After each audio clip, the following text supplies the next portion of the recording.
My husband and his brother bet on how long I'd last scrubbing their cars in the snow. 10 minutes before she cries, my husband laughed. Neighbors gathered to watch. I kept scrubbing, smiled, and made a mental note of every witness to their cruelty. The sound of Clark's laughter cut through the February air like a rusty blade. I was standing in our driveway, groceries still scattered at my feet where I'd dropped them moments before, staring at the keys Ian had just thrown at my chest. They hit with enough force to sting, then clattered onto the frozen pavement beside a carton of eggs that had split open, yolk already freezing into yellow crystals on the concrete. I said get to it, Ian repeated, his breath forming angry white clouds as he gestured toward the 2 pickup trucks parked side by side. Both vehicles were caked in 3 days' worth of road salt and brown slush from the storm that had dumped 8 inches of snow across our small Ohio town. The temperature had dropped to 12 degrees overnight, and my fingers were already going numb just from the brief walk from the car to our front door. Before we continue, I want to thank you for joining me in sharing these stories that matter. If you believe that no one should endure humiliation in silence and that every woman deserves dignity in her own home, please consider subscribing. It's free and helps us reach more women who need to hear this. Now let's see how this unfolds.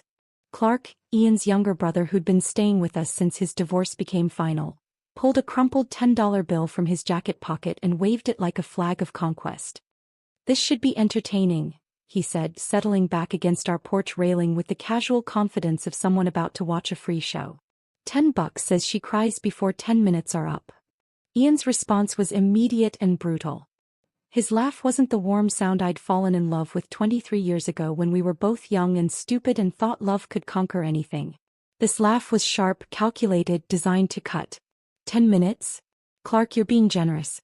Look at her, already shivering, and she hasn't even started yet. 5 minutes, tops, before the waterworks begin. The worst part wasn't the bed itself. It was the way they were talking about me, like I wasn't standing right there, like I was some kind of entertainment they'd ordered for their Sunday morning amusement. Clark pulled out his phone and made a show of setting a timer. "This is going on social media," he announced. "Brothers predict wife's breakdown in real time." I bent down to retrieve the keys, my knees protesting as they hit the frozen ground. The metal was so cold it burned against my palm. As I stood back up, I caught sight of movement in my peripheral vision. Mrs. Patterson from next door had appeared on her front porch, coffee mug steaming in her hands like a prop in some twisted theater production. She was trying to look casual, but her eyes were fixed on our driveway with the intensity of someone watching a car accident unfold. "Morning, Helen," she called out with forced cheerfulness, her voice carrying that particular tone women use when they're pretending not to notice domestic drama playing out in broad daylight. The Johnsons from across the street emerged next, bundled in matching winter coats and making an elaborate show of checking their mailbox, despite the fact that no mail was delivered on Sundays. Janet Johnson kept glancing our way while her husband Bob shuffled through what was obviously yesterday's mail, both of them positioning themselves for the perfect view of whatever was about to unfold. Even teenage Jake Morrison from down the block had stopped his bike at the end of our driveway, one foot planted on the ground while he balanced on the pedal, his breath forming small puffs of vapor as he watched with the fascination only teenagers possess for adult dysfunction. "Looks like we've got an audience," Clark observed with obvious satisfaction. He raised his voice just enough to ensure the gathering neighbors could hear every word. "Helen's about to show us how tough she really is. Aren't you, Helen?" I walked toward Ian's truck first, a massive black Ford F-150 that he'd bought 3 months ago without consulting me, adding another $400 to our monthly expenses we couldn't afford. The bucket of soapy water I'd prepared earlier that morning sat beside the garage, steam rising from its surface in the frigid air. I dipped the sponge in and immediately felt the warmth leach out through my bare hands. "You forgot your gloves," Ian called out, his voice dripping with mock concern. "But I guess tough girls don't need gloves, right?" I could have gone inside to get gloves. I could have told them both to wash their own vehicles. I could have thrown the keys back at Ian's face and walked away. Instead, I knelt down on the frozen concrete beside the truck's front bumper and began scrubbing away the accumulated grime and salt. The cold hit me like a physical assault. The wet sponge seemed to absorb every bit of warmth from my hands within seconds, and the soapy water running down my arms felt like ice needles against my skin. But as the discomfort intensified, something strange began happening inside my head. The hurt and humiliation I'd expected to feel were there, but underneath them was something else entirely. A growing sense of clarity that felt almost detached from the physical misery of the moment. "Timer's running," Clark announced, holding up his phone so everyone could see the glowing numbers counting down. 8 minutes and 30 seconds left before she breaks. Mrs. Patterson shifted uncomfortably on her porch, and I caught her eye for just a moment. The expression on her face was one I'd never seen before. A mixture of embarrassment and something that might have been shame. She looked away quickly, suddenly finding her coffee mug extremely interesting. I moved methodically around Ian's truck, scrubbing each panel with deliberate care. The physical pain in my hands was becoming intense. A burning, aching sensation that shot up my arms with every movement. But instead of crying, I found myself cataloging details with a precision that surprised me. Janet Johnson kept checking her watch and whispering to her husband. Mrs. Patterson had moved closer to her window, clearly torn between wanting to watch and wanting to retreat inside where she wouldn't have to witness whatever this was. Young Jake Morrison was the most honest of all my observers. He stared openly, his mouth slightly agape, probably wondering if adults always acted this strangely on Sunday mornings in suburbia. 5 minutes down, Clark called out cheerfully. "Looking a little red-eyed there, Helen. Ready to admit defeat." I wasn't red-eyed from tears.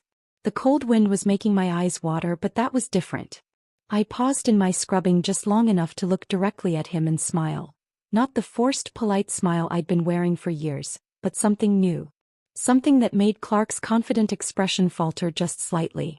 "Just getting warmed up," I said, and the steadiness of my own voice surprised me. Ian's truck was nearly clean when I moved on to Clark's smaller red pickup. This one was even worse. Apparently he'd driven through every muddy backroad in the county during the storm, and the vehicle was coated in a layer of frozen grime that required serious scrubbing to remove. My hands were beyond numb now, moving almost independently of conscious thought, but that strange clarity in my mind was becoming stronger with each passing minute. "Timer's at 2 minutes, Clark announced, but his voice had lost some of its earlier enthusiasm. "She's actually going to do it, isn't she?" "Don't count your chickens," Ian replied, but he sounded less certain than before. "She's stubborn when she wants to be."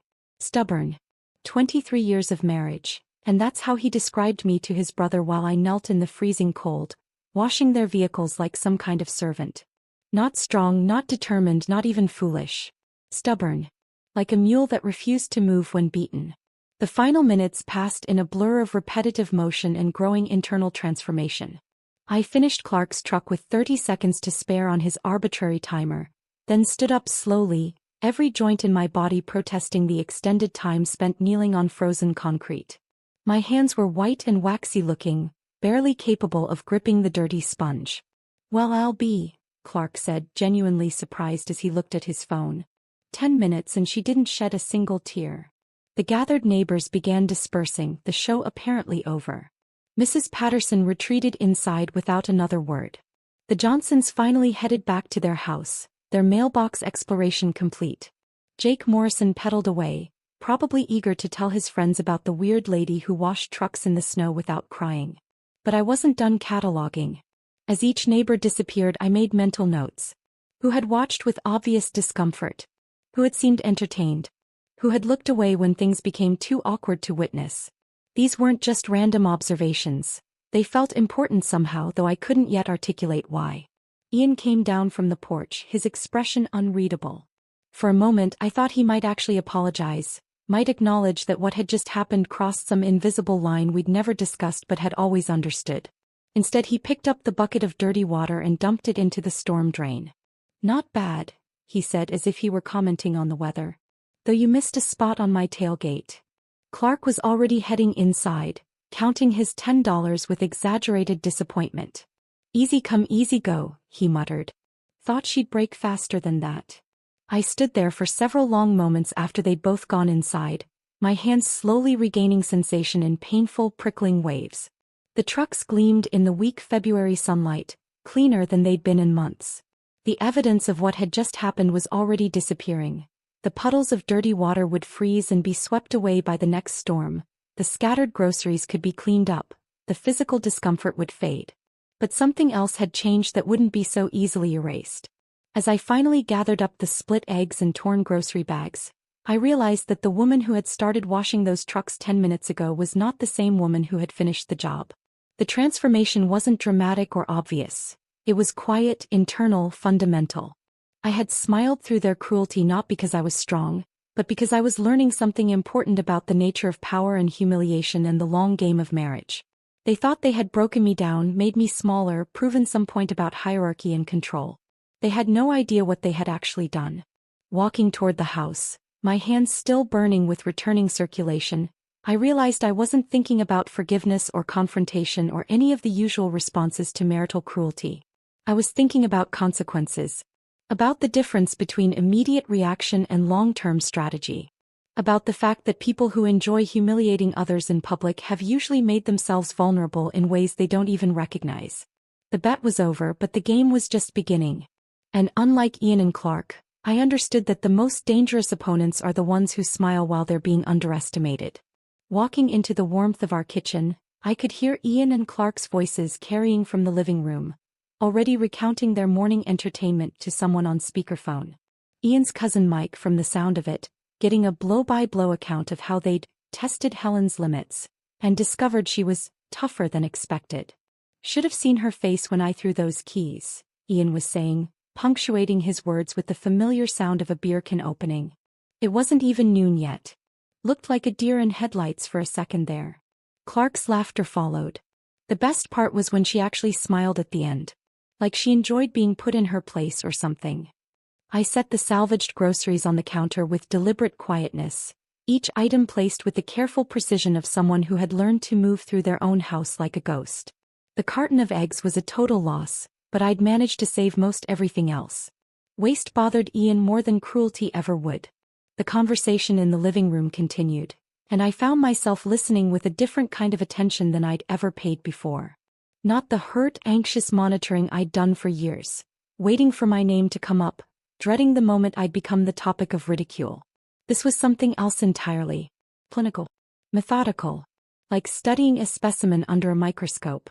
"Helen's got her uses," Ian was explaining to Mike. "Keeps the house running, handles all the bills, never complains about working overtime to cover my poker nights. But she's gotten a little too comfortable lately, you know? Sometimes you have to remind them who's in charge." The casual way he said it, like I was a pet that needed occasional discipline, made something crystallize in my chest.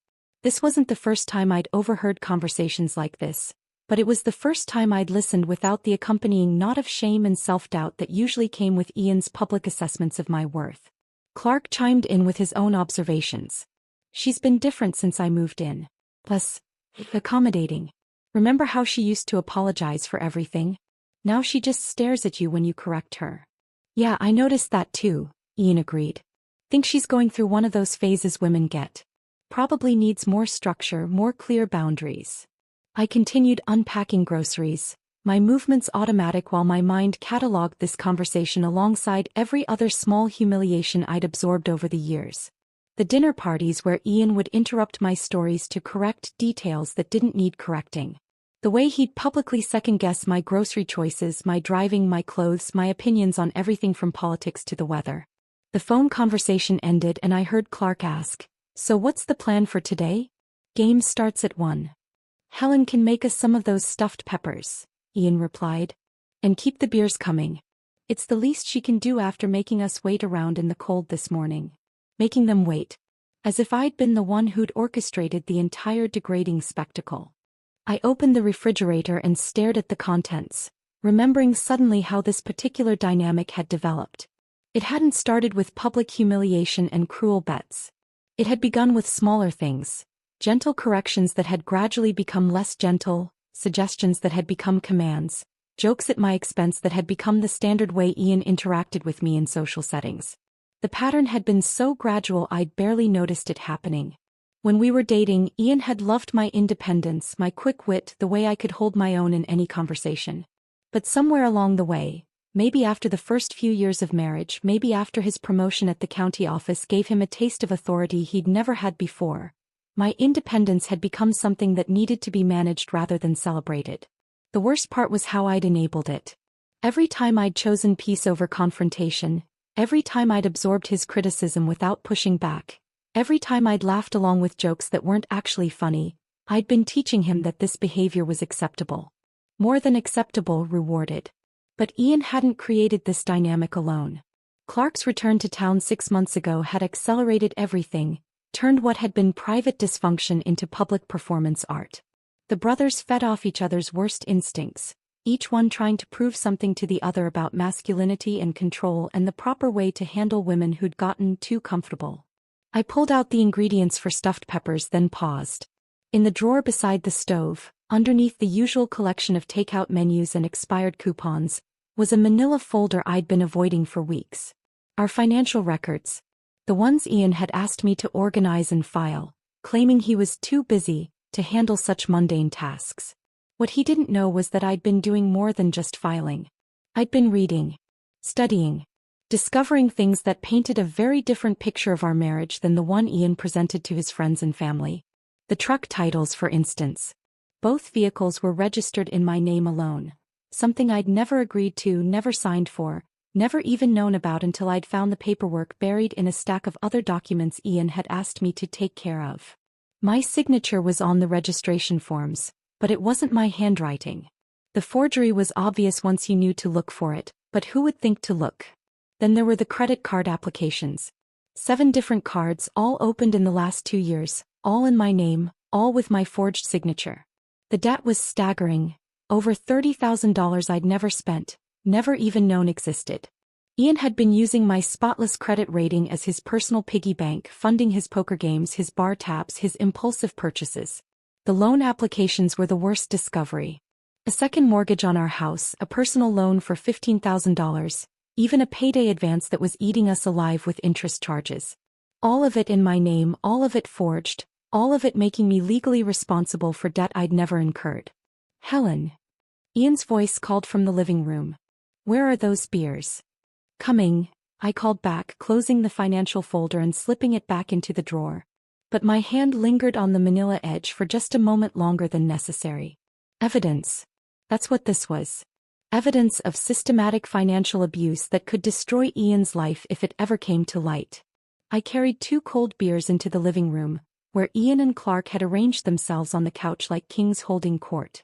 The coffee table was already cluttered with their phones, Clark's wallet, a deck of cards, and the crumpled $10 bill from this morning's bet. Finally, Ian said, accepting his beer without looking at me. And we're going to need snacks. Chips, maybe some of that cheese and crackers thing you do. Of course, I replied, but something in my tone must have caught his attention because he looked up sharply. Problem? He asked, his voice carrying that edge of warning I'd learned to recognize over the years. No problem, I said, meeting his gaze steadily. Just wondering if there's anything else you need. Clark laughed. Careful, Ian. She's got that look again. The one that says she's thinking too much. Women and thinking, Ian replied, shaking his head in mock despair. Dangerous combination. They both found this hilarious, but I noticed something I'd never paid attention to before. Ian's laugh was just a little too loud, a little too forced. Clark's smile didn't quite reach his eyes. There was something performative about their casual cruelty, something that suggested they were working harder to maintain this dynamic than they'd ever admit.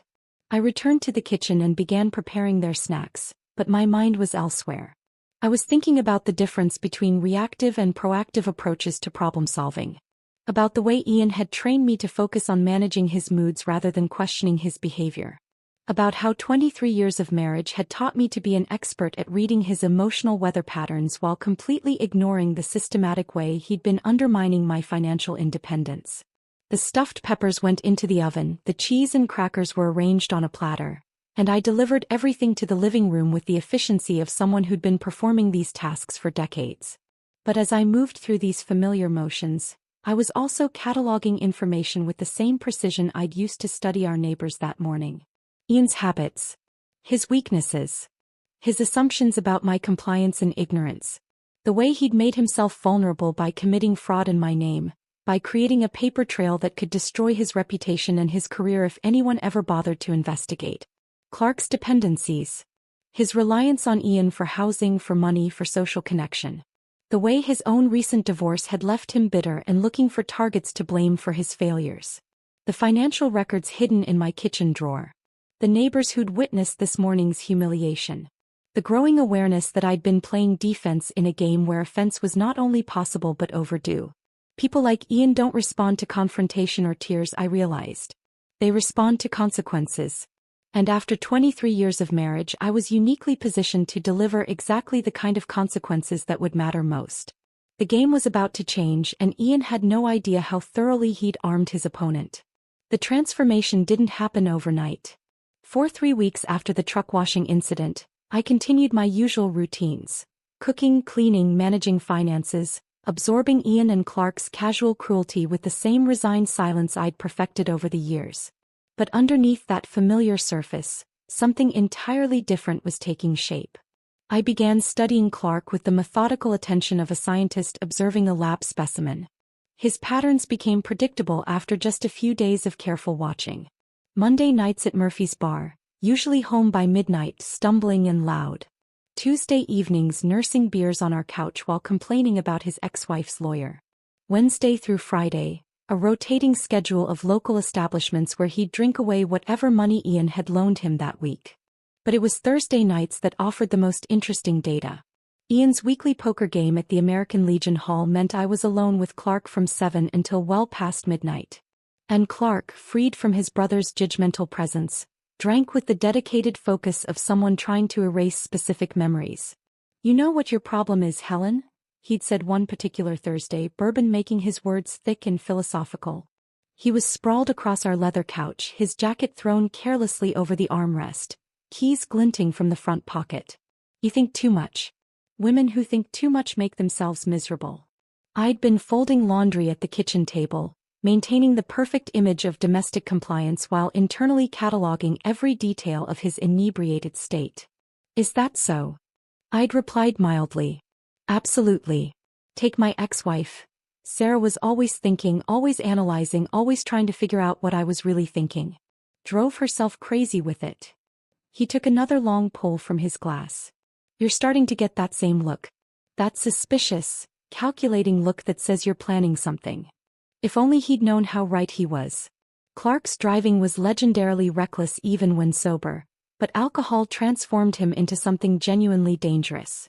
He bragged constantly about his ability to navigate the rural backroads around our town at speeds that would terrify most people.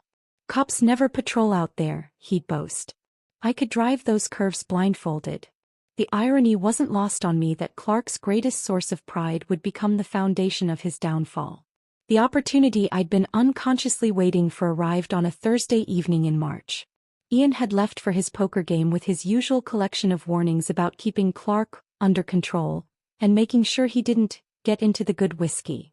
Clark had responded by immediately heading for the good whiskey. By 9:30 he was unconscious on the couch, snoring with the deep rhythmic breathing of someone who wouldn't wake up if the house caught fire. His keys had slipped from his jacket pocket and lay on the floor beside a glass that still held 2 fingers of Ian's expensive bourbon. I stood in the doorway for several minutes, watching the steady rise and fall of his chest, listening to the reliable pattern of his breathing. The garage was empty. Ian had taken his truck to poker night, claiming Clark's vehicle rode like a covered wagon and wasn't suitable for a man of his status. 3 hours. That's how long Ian's poker games typically lasted, sometimes longer if he was winning. 3 hours of uninterrupted access to Clark's truck, with Clark himself providing the perfect alibi by being unconscious in our living room. I'd never sabotaged a vehicle before, but 23 years of marriage to a man who considered himself mechanically gifted had taught me more about automotive maintenance than I'd ever wanted to know. Ian's Saturday afternoons were always spent tinkering under the hood of one vehicle or another, usually with a beer in one hand and a wrench in the other, explaining every procedure to me whether I'd asked or not. The brake system was simpler than I'd expected. Not the dramatic movie-style cutting of brake lines that would result in immediate catastrophic failure, but something far more subtle and infinitely more plausible. A few loosened connections here, some fluid drained there, just enough to create delayed response time at high speeds, especially on the kind of winding back roads Clark loved to race down after a night of drinking. Working in the dim light of the garage, wearing Ian's old work gloves to avoid leaving fingerprints, I made the kind of careful adjustments that would pass casual inspection but fail under the stress of aggressive driving. Nothing that would harm Clark seriously. I wasn't a murderer, despite what Ian's behavior sometimes made me fantasize about. But enough to cause an accident significant enough to bring investigators, insurance adjusters, and all the scrutiny that comes with suspicious vehicle malfunctions. The most interesting discovery came entirely by accident. While returning Clark's keys to his jacket pocket, I felt the crinkle of paper and found myself holding a manila envelope that had been folded and stuffed into the inner pocket. Curiosity got the better of discretion and I carefully extracted the contents. Life insurance paperwork. A substantial policy, $200,000, that Clark had apparently taken out shortly after his divorce became final. But the really intriguing detail was the beneficiary information. Not his ex-wife, not his parents, not even a charity. Ian's name was typed clearly on the beneficiary line, with a handwritten note in the margin that read, "Only family I have left." I photographed every page with my phone, hands trembling slightly as I realized the implications. Then I carefully refolded everything and returned it to Clark's pocket exactly as I'd found it. The insurance policy changed everything. What had started as a vague plan for causing Clark some inconvenience had suddenly become something far more sophisticated. With Ian as the primary beneficiary of a substantial life insurance policy, any accident involving Clark would automatically cast suspicion on my husband, especially if there was evidence of vehicle tampering. Which brought me to the final piece of the puzzle, Ian's work gloves. He'd left them in the garage after his last automotive project, stained with grease and brake fluid from working on his own truck the previous weekend. I'd used them during my sabotage work specifically because they already contained traces of automotive fluids, making them perfect for hiding additional evidence. After completing my work on Clark's brakes, I sealed the gloves in a plastic bag and buried them deep in Ian's toolbox, underneath months of accumulated junk, old receipts, broken tools, spare parts for projects he'd never finished. The kind of hiding place that would be discovered eventually by someone looking hard enough, but would appear to be Ian's clumsy attempt at concealing evidence. Every element was falling into place with a precision that surprised me. Clark's reckless driving habits, Ian's mechanical knowledge, the insurance policy that created perfect motive, the physical evidence that would point directly at my husband. All I had to do was wait for Clark to provide the final component, an accident serious enough to trigger an investigation. Returning to the house, I found Clark exactly as I'd left him, still unconscious on the couch. I covered him with a blanket and cleaned up his whiskey glass, erasing any evidence that I'd been anywhere other than the kitchen, doing the kind of domestic tasks Ian expected me to be occupied with during his absences. When Ian returned from poker night 3 hours later, slightly drunk himself and in a good mood from winning $40, he found me reading in bed and Clark snoring peacefully on the couch. "How was he tonight?" Ian asked, loosening his tie with the satisfied air of a man whose evening had gone exactly as planned. "Quiet," I replied, not looking up from my book. "Fell asleep watching television around 9. "Good.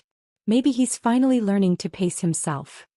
If Ian had known that his brother was now driving a vehicle with compromised brakes, or that evidence linking Ian himself to potential sabotage was hidden in his own toolbox, or that he was the primary beneficiary of an insurance policy that would make him the prime suspect in any accident involving Clark, he might have been less satisfied with how the evening had gone. But Ian had always underestimated me. He saw compliance where there was calculation, submission where there was strategy.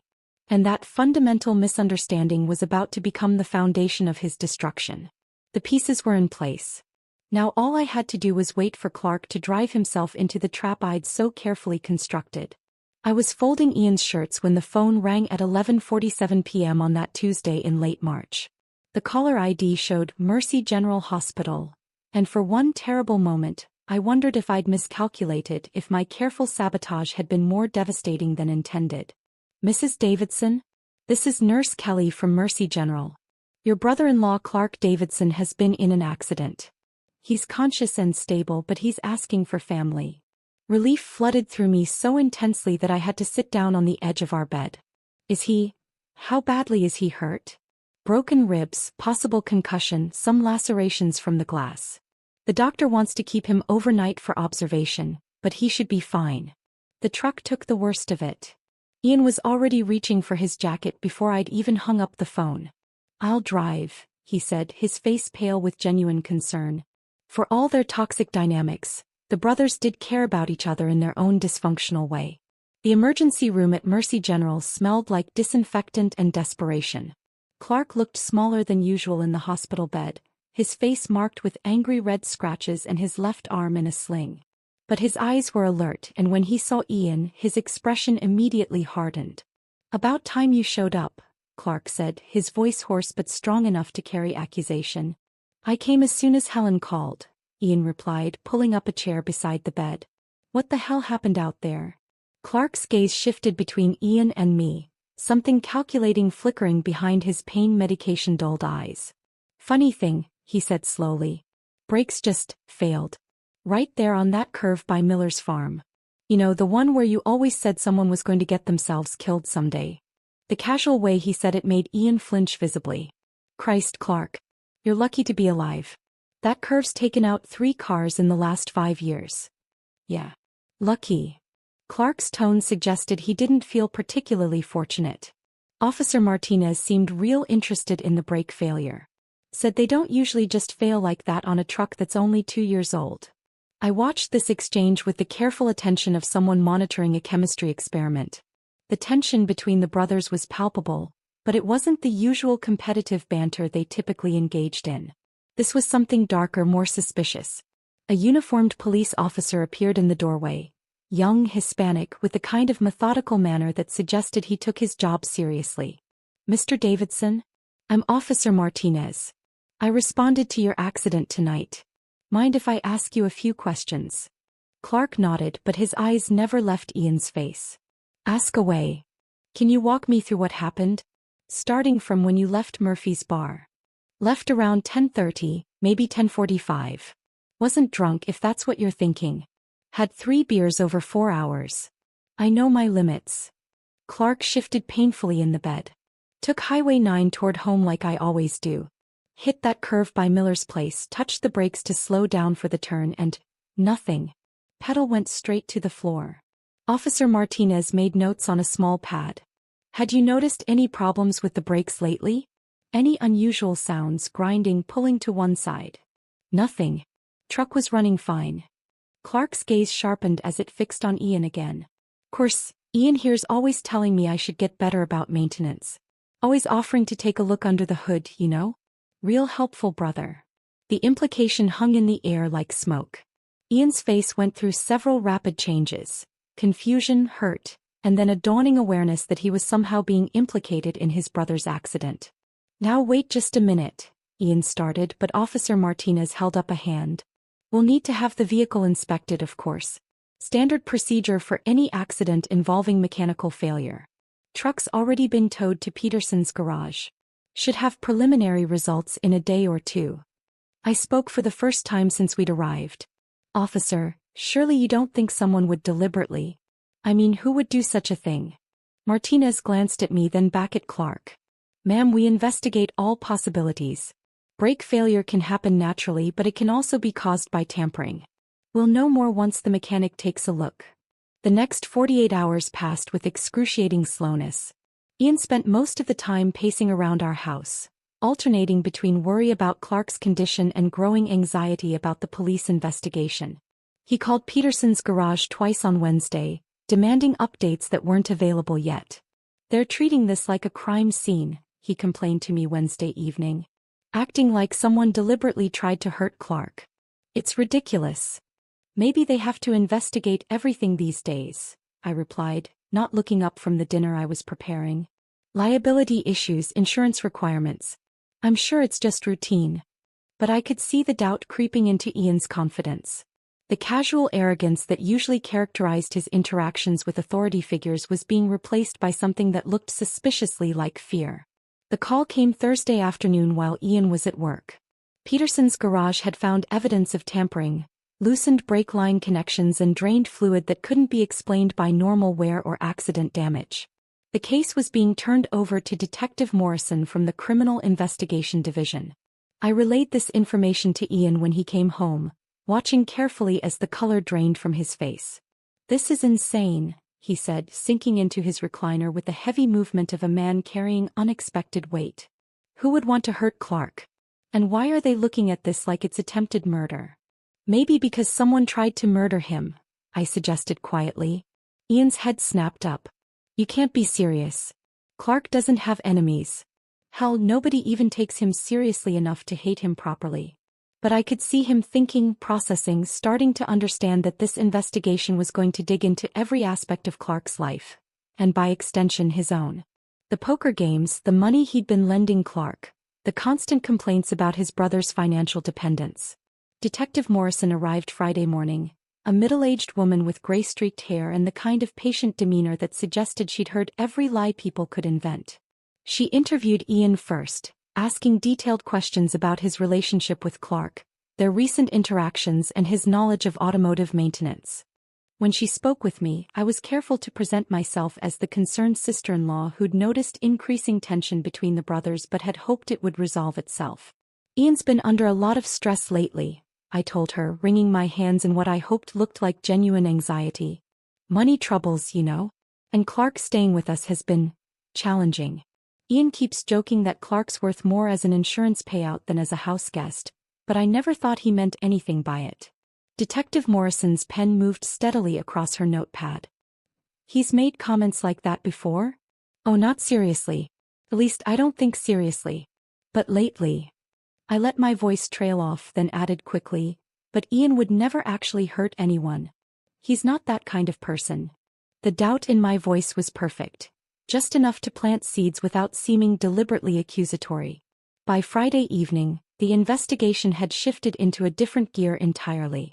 Detective Morrison had obtained a search warrant for our garage, and Ian watched in growing horror as they methodically went through his tools, his workbench, every piece of automotive equipment he owned.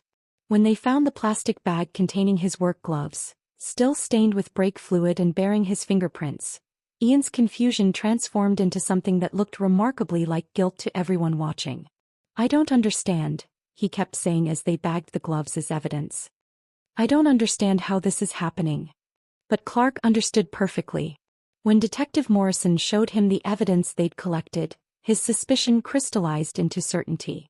20 years of brotherhood shattered in that moment, replaced by the terrible knowledge that his own brother had tried to kill him for insurance money. The beautiful thing about a well-constructed frame is that it doesn't require elaborate lies or complex deceptions. It simply arranges the truth in such a way that only one conclusion seems reasonable. And watching Ian's world collapse under the weight of circumstantial evidence that pointed directly at him, I finally understood what justice could look like when you stopped waiting for someone else to deliver it. The phone call from Ian's supervisor came Monday morning at 8:15, just as I was pouring coffee into my favorite blue mug, the one Ian had always claimed was too fancy for everyday use.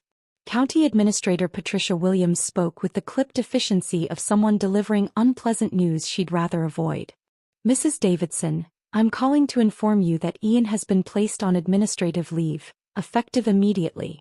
Given the ongoing criminal investigation, the county feels it's necessary to distance itself from any potential liability. I thanked her politely and hung up, then sat at our kitchen table listening to the silence that followed.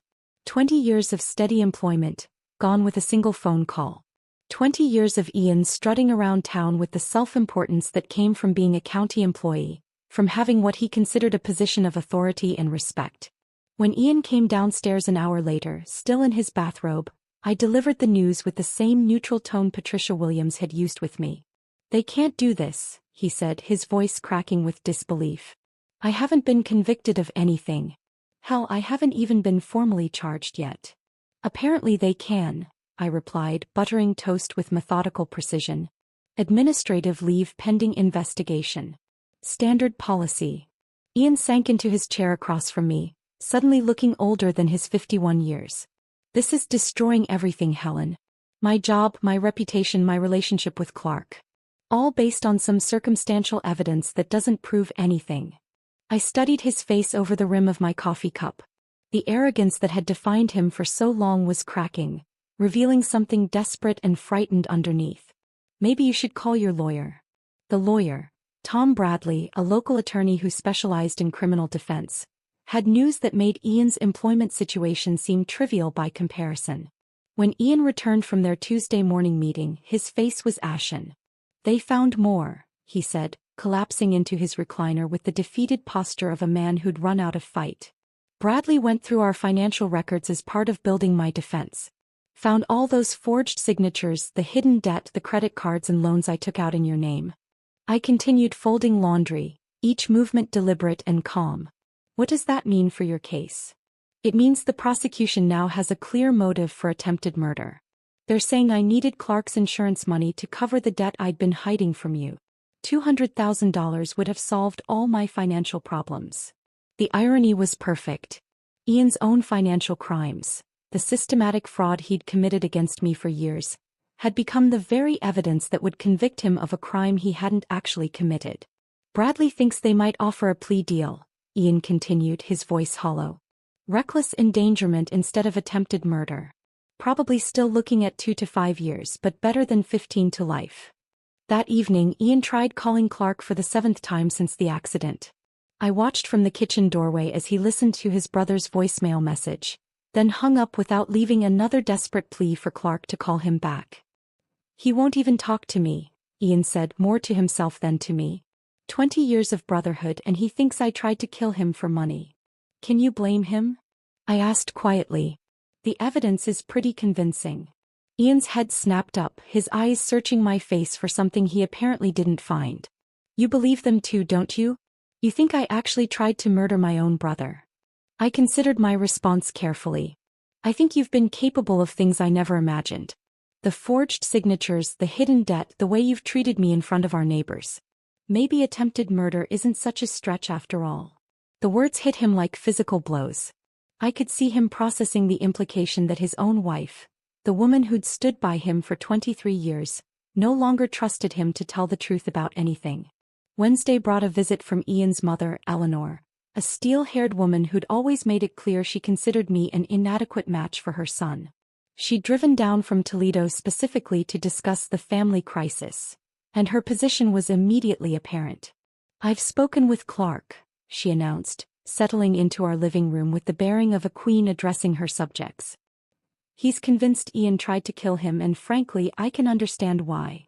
Ian stared at his mother in shock. You can't be serious. I'm your son. And Clark is also my son, Eleanor replied coolly. The difference is that Clark isn't facing attempted murder charges. Clark didn't forge his wife's signature on financial documents. Clark didn't create a mountain of debt and then conveniently position himself to inherit a substantial insurance payout. The family meeting deteriorated from there. Eleanor made it clear that she was supporting Clark emotionally and financially through his recovery, while Ian could expect no such assistance. You've made your bed, she told him as she prepared to leave. Now you'll have to lie in it. After she left, Ian sat in stunned silence for nearly an hour. When he finally spoke, his voice was barely above a whisper. Even my own mother thinks I'm guilty. Thursday morning brought the official charges. Detective Morrison called to inform us that the district attorney's office had filed formal charges of attempted murder, fraud, and forgery. Ian's arraignment was scheduled for the following Monday. This is really happening, Ian said after I'd relayed the detective's message. They're actually going to put me on trial for trying to kill Clark. That afternoon, I made my own appointment with Tom Bradley. As Ian's wife, I had every right to understand the legal implications of his case, particularly given that my forged signatures had become central evidence in the prosecution's motive theory. Bradley was frank about Ian's prospects. The physical evidence is circumstantial but compelling.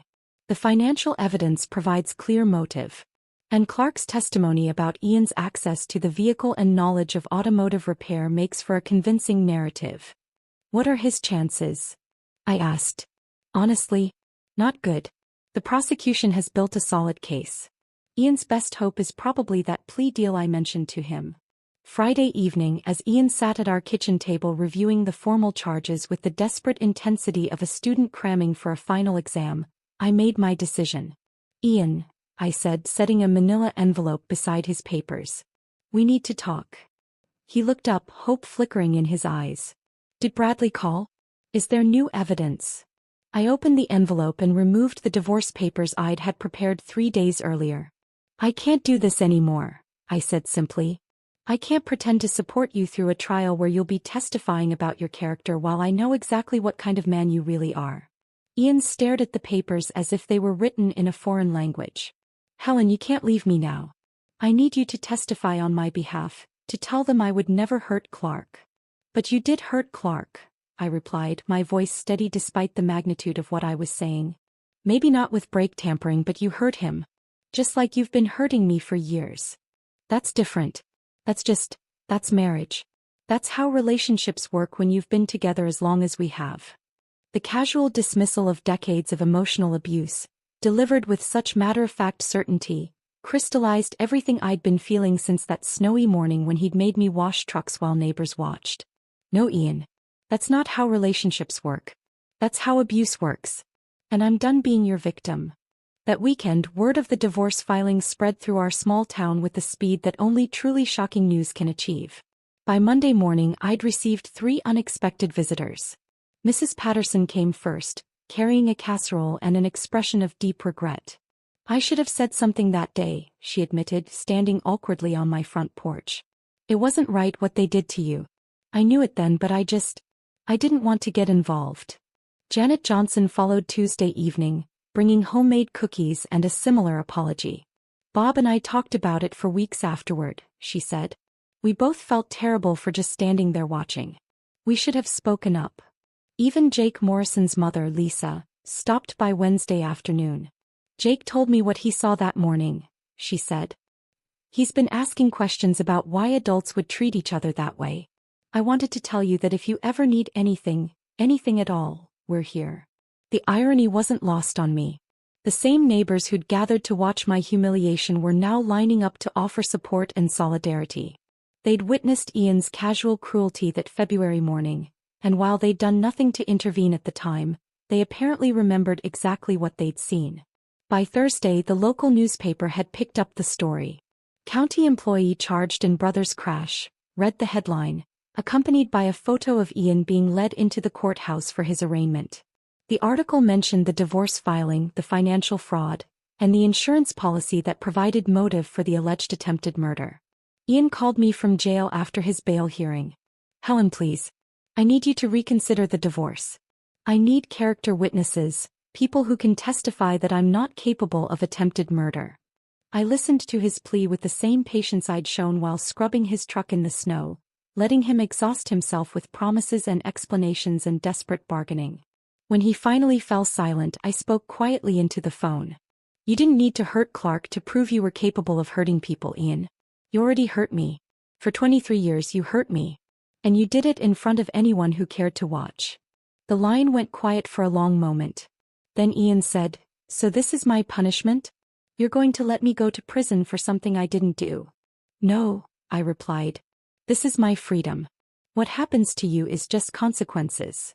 I hung up the phone and stood in the silence of my kitchen for several long minutes, listening to the absence of Ian's voice. Outside my new apartment window, autumn leaves drifted past in lazy spirals, marking the passage of time since that snowy February morning when everything had changed.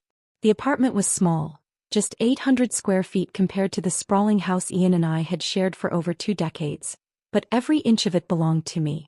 No more walking on eggshells around someone else's moods. No more measuring my words to avoid triggering an outburst. No more pretending that casual cruelty was just how marriage works. 6 months had passed since I'd walked away from that life, and this morning's newspaper had delivered the final chapter of Ian's story in stark black and white. Local man accepts plea deal in brother's crash, read the headline above a photo of Ian looking haggard and defeated as he left the courthouse. The article was brief but comprehensive. Attempted vehicular homicide reduced to reckless endangerment. 2 years probation, 400 hours of community service, and a criminal record that would follow him for the rest of his life. The financial fraud charges had been folded into the plea agreement. Restitution paid, case closed, marriage dissolved. I folded the newspaper carefully and set it aside, then walked to my kitchen window. The view wasn't spectacular, just a parking lot and the back of the hardware store. But it was mine to enjoy without commentary, criticism, or cruel jokes about my choice of window treatments. The doorbell rang, interrupting my quiet reflection. Through the peephole I could see Clark standing in the hallway, shifting his weight nervously from foot to foot.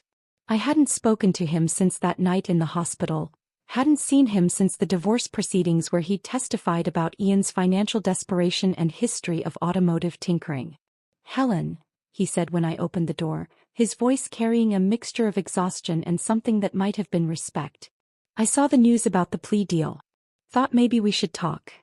I stepped aside to let him enter, noting how he favored his left side, a lingering reminder of his encounter with the drainage ditch on Highway 9. His face had healed cleanly, but there were new lines around his eyes that hadn't been there before the accident. "Coffee?" I offered, already moving toward the kitchen. "Yeah, thanks." Clark settled into one of my new chairs. Simple, comfortable furniture I'd chosen without having to consider anyone else's preferences. "Nice place you've got here." "It suits me." I poured 2 cups and joined him at my small dining table. "How are you feeling?" "Physically, I mean." "Better. Physical therapy helped with the ribs. Sleeping better now that." He gestured vaguely, encompassing everything that had happened between us. "Now that I know the truth." We sat in comfortable silence for a moment, 2 people who'd been drawn into Ian's destructive orbit finally free to assess the damage from a safe distance. "I owe you an apology," Clark said eventually. "For my part in everything. The way Ian and I treated you, especially that morning with the trucks. I knew it was wrong when it was happening, but I went along with it anyway." "You were following Ian's lead," I replied, surprised by how little anger I felt toward Clark now. He was good at making people complicit in his cruelty. Still doesn't excuse it. Clark stared into his coffee cup. "I keep thinking about that morning, about the way you smiled while you were scrubbing those trucks. At the time I thought it meant you were okay with what was happening. But looking back, I was planning," I said simply. Even then, before I knew exactly what I was going to do, some part of me was already planning. Clark's head came up sharply. "Planning what?" I met his gaze steadily. "My escape. My freedom. My revenge, if you want to call it that." "The brake tampering," Clark said quietly. "That was you." It wasn't a question, and I didn't treat it like one. Ian created the motive, the means, and the opportunity. I just arranged things so the evidence pointed in the right direction. Clark leaned back in his chair, processing this confession. "You could have killed me." "No, I couldn't have. I'm not a murderer, Clark. I calculated exactly how much damage would be done, what kind of accident would result. Enough to bring investigators, not enough to seriously harm you. But you let Ian take the blame for something he didn't do." "Ian took the blame for something he was capable of doing," I corrected. "The financial fraud was real. The pattern of abuse was real. The fact that he'd positioned himself to benefit from your death was real.